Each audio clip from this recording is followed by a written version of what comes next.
Excellence Victor Akessé, vous êtes le consul de la Côte d'Ivoire au Niger. Une situation prévaut en ce moment. Il s'agit de l'arrestation d'un deuxième journaliste au Niger. Est-ce que vous avez le point de la situation? Est-ce que vous pouvez nous donner quelques détails sur cette affaire? Bonsoir Eric, bonsoir tout le monde, tout le peuple ivoirien. Je voudrais tout simplement dire, il serait souhaitable que les journalistes ne se fassent pas de la publicité. Parce que ce journaliste dit qu'il a perdu sa mère à Bamako. Et si donc il a perdu sa mère à Bamako, il est un journaliste ivoiro-malien. Il devrait aller à Bamako pour les condoléances. Il y a 3 voies pour atteindre le Mali, atteindre Bamako. Il y a la voie aérienne, il prend Air Côte d'Ivoire, il se trouve à Bamako. C'est plus rapide. En 2 heures de temps, il est à Bamako. Si c'est par la voie terrestre, on a une frontière naturelle entre le Mali et la Côte d'Ivoire qui passe par Ferké. Maintenant, ce journaliste a voulu prendre la voie la plus longue qui fait peut-être plus de 4 000 à 5 000 kilomètres.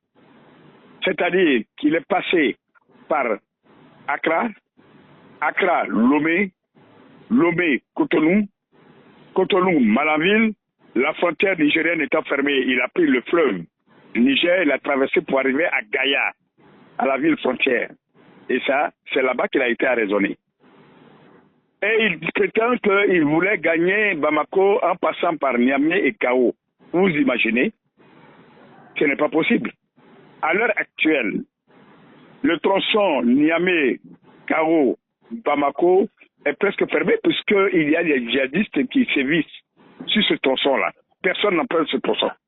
Comment peut-il prétendre aller rendre visite à ses parents qui sont à Bamako parce que la maman est décédée et vouloir utiliser la voie la plus longue tout en sachant toutes les difficultés, l'insécurité qui trouvent sur cette voie? Si ce n'est pas pour se faire de la publicité. Il a été arraisonné à Bamako, à Gaïa.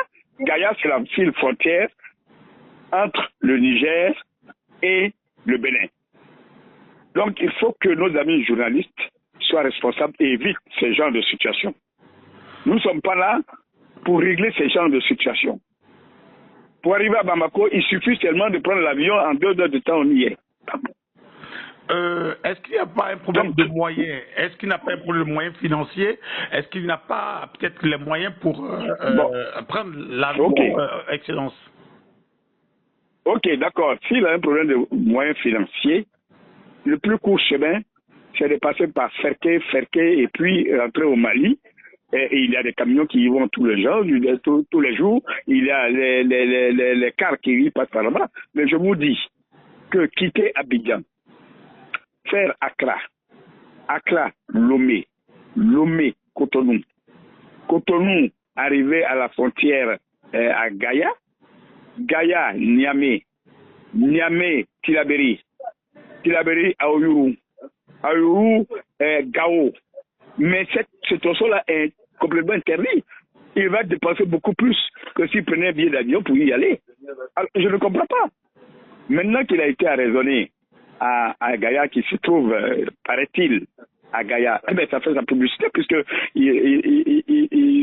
il commence à agiter tous les circuits de communication pour dire qu'on l'a arrêté. Il faut éviter ce genre de situation. Très bien. C'est tout ce que je dis. Très bien, on a bien compris. Maintenant, il s'agit d'une situation réelle. Alors, on a eu des contacts avec lui. Paraît-il qu'il est quelque part où il a une difficulté au niveau même de la température. Il fait chaud, il est quelque part là-bas. Il n'a pas encore mangé. Bon, Eric, franchement, moi je suis actuellement à Cotonou et je dois regagner incessamment à Niamey le mercredi. C'est quand je vais arriver que je vais essayer de voir ce qu'il y a lieu de faire. Mais ce que je dis, c'est qu'on évite ce genre de situation dans des pays qui sont confrontés à l'insécurité. Donc on ne peut pas le laisser pour dire qu'il a dit qu'il partait jusqu'à Bamako en passant par Niamey, Gao. Non, c'est un tronçon très, très, très dangereux. C'est tout. Donc, quand je vais arriver, je vais essayer de voir dans quelles sont les dispositions à prendre pour éventuellement lui rendre visite et puis trouver une solution à ce problème-là.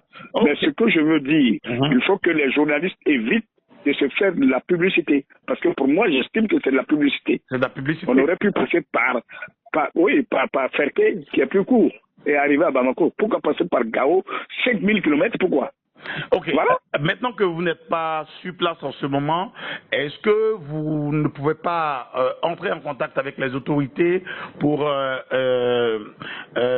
protéger